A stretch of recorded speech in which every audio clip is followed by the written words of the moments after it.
Hello dear learner, আসসালামু আলাইকুম।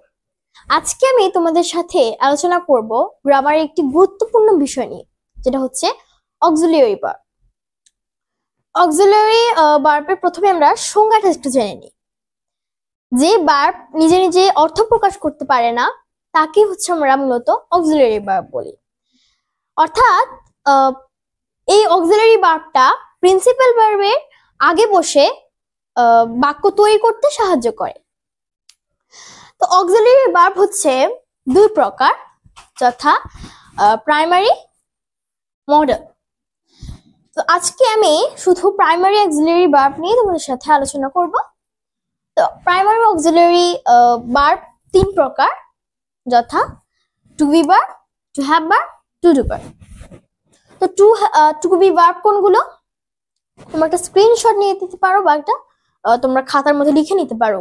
এগুলো নোট করলে তোমাদের পরবর্তীতে সাহায্য পরবর্তীতে তোমাদের উপকার হবে। তো চলো, টু বি ভার্ব কোনগুলো? am, is, are, was, are, এগুলো হচ্ছে টু বি ভার্ব। এরপরে two have verb. To have verb কোনগুলো? have, has, had, এগুলো হচ্ছে two have verb. To do verb. To do verb কোনগুলো? ডু, ডে, ডাস, এগুলো হচ্ছে টু ডু ভার্ব।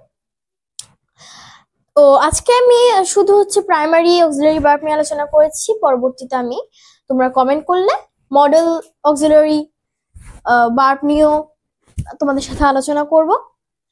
তো এখন হচ্ছে ভিডিওটি কেমন লেগেছে কমেন্ট করবে, লাইক করবে, বেশি বেশি শেয়ার করবে আমার এই ভিডিওটি, আর আমার পেজটি ফলো করবে। আমার পেজের নাম হচ্ছে তাসনিয়া এবং তাসতুবার জগৎ।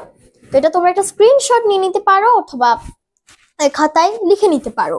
এটা হচ্ছে আমার ফেসবুকের মধ্যে সার্চ দিলেও তোমরা আমার পেজটি দেখতে পাবে। ইউটিউবে সার্চ দিলেও আমার চ্যানেলটি তোমরা দেখতে পাবে।